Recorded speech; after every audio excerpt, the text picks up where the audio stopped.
Hey everyone, I was having a really hard time finding a time to have an advising meeting before advising began this semester. So what I decided to do was just go ahead and record it, and you could kind of skim through it as you had time, listen to what you feel is most important for you to listen to, and then just get with me if you have any questions. So I will try and keep it short and sweet, and I've attached this agenda to the email that I sent you guys as well. So as you know, we are right upon advising. It is about to start. It begins on March 2nd and ends on March 24th.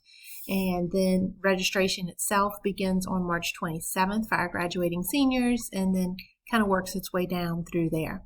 And just a reminder that for our department especially, we have created this online Google resource drive for everybody, so hopefully it has everything that you could possibly need in there. I just want to jump there real quick. So basically this is the Google Drive that Cherie and Ronnie have created and shared with us. It will have very shortly our advising plans for the spring 2023. Tomorrow, February 23rd, our GAs are going to come back from Mardi Gras break, and they're going to start running our degree plans for us. So we are hoping that they're all in there by Monday of next week, and then advising starts not long after that. So hopefully you guys have everything you need for that. Also, Cherie will email out to us, hopefully at some time today, our updated advisee list. So by Monday of next week, hopefully everything is in there that we need, and as always, reach out to us if you guys have any questions for anything. Just a couple of reminders of what you're going to find in here. So this will be all the degree plans that our GAs run for us.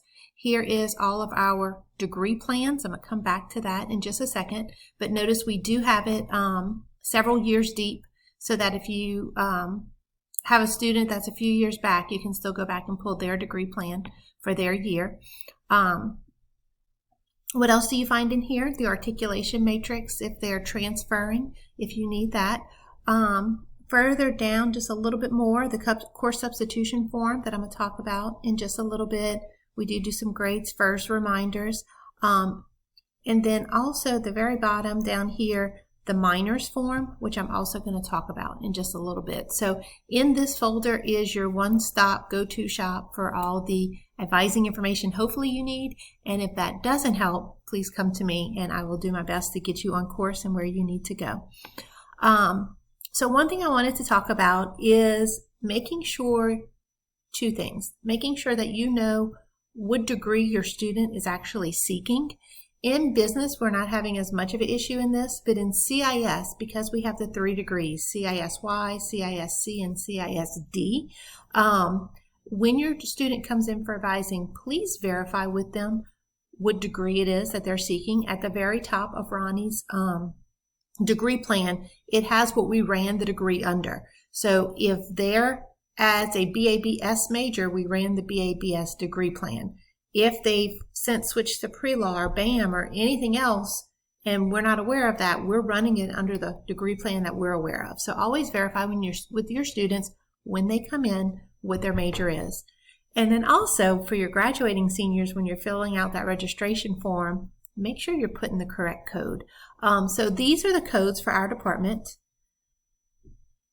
We do not graduate just any CIS majors. There's a specific code. We don't graduate a BSAD major. That's not a code we have.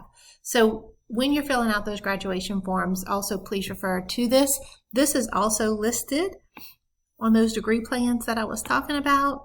The correct code is also listed always up there for us. So that's just kind of a reference point for you guys. Minors is something that the college is going to be pushing, especially for BABS majors, but really anyone can minor. So again, in the degree plan, or in the folder that Cherie shares with us, we have a list of all the minors and what it takes to have that minor. Also on there is the code for that minor. So as you're working with your students, this is what's required for the minor, and then when you go to graduate them on the form, that's the code for that minor. One thing I want to note is there is a BSAD minor at Nichols, but no College of Business student can minor in business. So if you're minoring in accounting or finance or anything else, you cannot minor in business. The BSAD minor is for the culinary students or the art major or anyone else that wants a business minor, but none of our students can actually minor in BSAD or minor in business. So these are the majors that they can minor in. A couple other things I'd like to point out is first, Cherie and I, more so Cherie than me, we need to know if you're working with a student that's planning on minoring in something. This is really important for making sure, especially like in data analytics, that we have the specialty courses that they need towards the end of that minor to make sure we're aware of how many students are coming up and needing those things. And also when they go to apply for graduation, so that it's on their grad app. So we spoke with Records, and Records has said that we need to advise our students, and this is the new that you see right here, if we have a student that is seeking a minor or multiple minors, they do need to let Records know that, so that when they go to apply for graduation, that is listed on their grad app. So all they have to do is send one email to Records and CC Cherie on that, and they can go ahead and add that. Records can add that to their graduation into the degree that they're seeking. The rest, the things we've talked about often, just it's now time to start advising. So go ahead and email your students. Cherie, again, should be getting a list out to us today. So email those students. Also, please have a note on your door, either the paper sign-up forms or how you would like them to sign up for advising. Please have something listed on your door. If you are using some type of online sign-up, if you'll send us the QR code or send us the link, we'll create a QR code. That was very helpful last year when students came by and were trying to get in touch with their advisors. We could just point to your QR code and they could go straight to your link and set an appointment. So that was very helpful to us. You know that we update our list often, so you may see some new advisees added to your list that wasn't there last time. A lot of this is because of the online forms.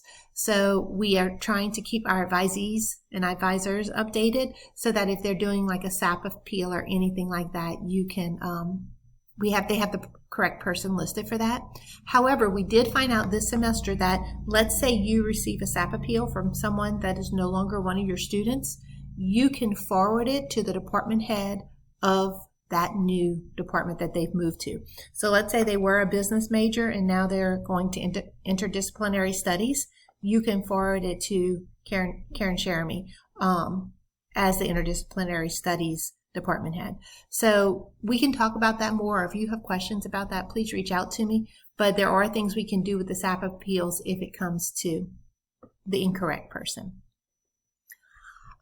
Those graduating senior forms that I was talking about, let me pull those back up for you.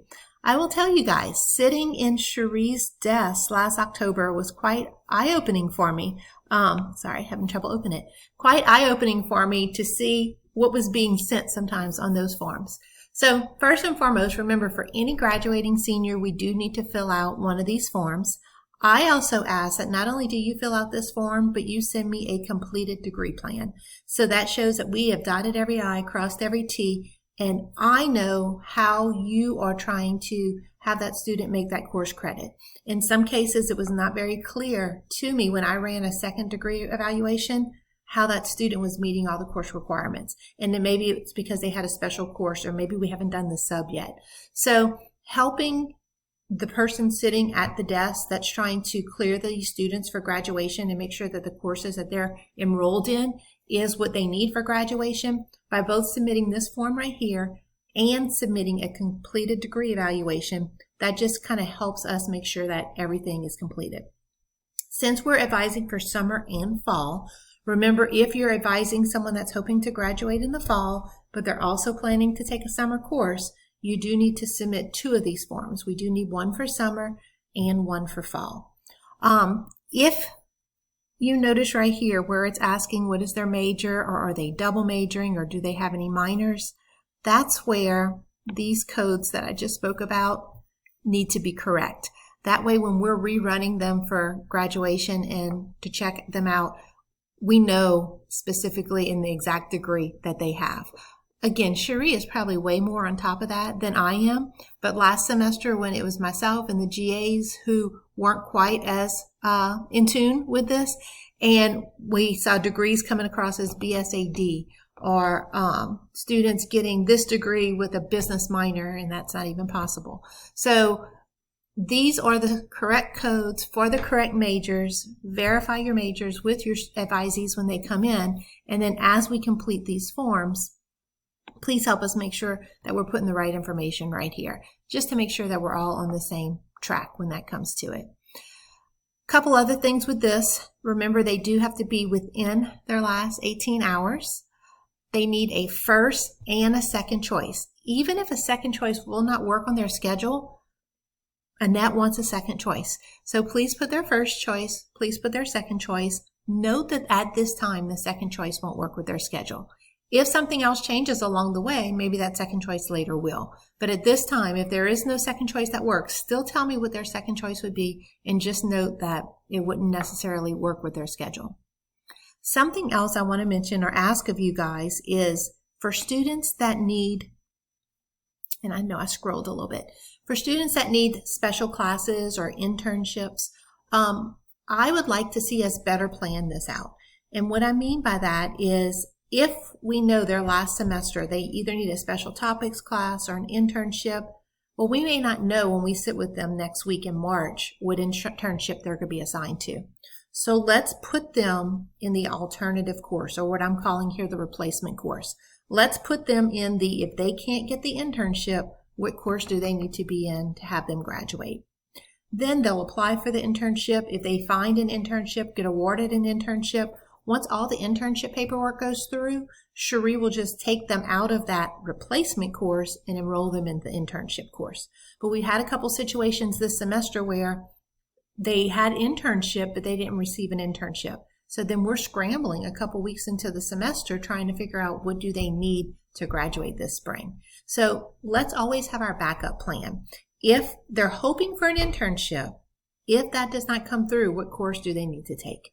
Put that on the graduation form, noting that they're hoping for an internship. And if the internship comes through, they're going to move into the internship instead. But let's just, again, it's about dotting the I's, crossing the T's, and making sure that a student is not thinking they're graduating in the spring and they're still missing a class because something fell through the cracks, either on their part or on our part. But the more proactive we can be when we advise with our students, I think just the better that'll be for them.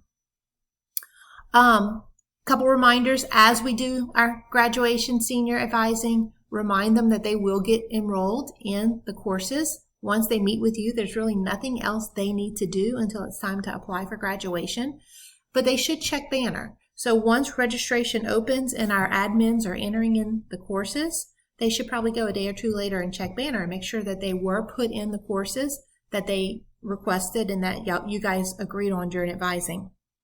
Also, for BSAD 490, remind them that Annette does not enroll in that course until a few weeks out. So not to panic if they see all their other courses, but they don't see BSAD 490 yet. They're still just working on balancing out those courses to make sure that we don't have 30 in one class and 10 in another. So that will be coming. No one will ever get left out of BSAD 490 if they signed up for it. It does just take a little bit longer sometimes. Right, just a couple more reminders, guys. Subs, please, if you see a course that needs to be subbed, if it's one of these courses, you can click right here and do the sub memo. If it's other courses, please complete the sub form. If you're not sure, if you're advising with a student and they have tons of courses down at the bottom that don't count towards anything, sometimes that's kind of my hint that they might be trying to do a minor, or maybe we just need to really sit and look at those courses. Any student that transfers in, I try and spend time looking at those courses before I assign them an advisor. But if someone changed majors, maybe they slipped under my radar. So if you see a lot of courses down there, please spend a minute looking to see, can we fit them or sub that for any of the courses that we need. My time is about to run out, and I do want to talk about the accounting, so I'm going to come do a follow-up wrap-up video in just a second. But when it comes to subs, it just helps them with prereq errors. It also helps make sure they're not taking a course again that they would have received credit for if we'd have just did the sub memo. So I'm going to finish this video doing